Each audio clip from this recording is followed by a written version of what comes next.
ত্রিপুরা অনিয়মিত কর্মচারী মঞ্চের পক্ষ থেকে আগামী ত্রিপুরা অনিয়মিত কর্মচারী মঞ্চের পক্ষ থেকে এসেছি।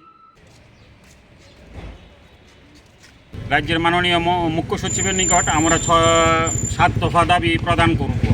সেই উপলক্ষে আমরা রাজ্যের প্রতিটি জেলায় জেলা শাসকের নিকট ডেপুটেশন প্রদান করছি।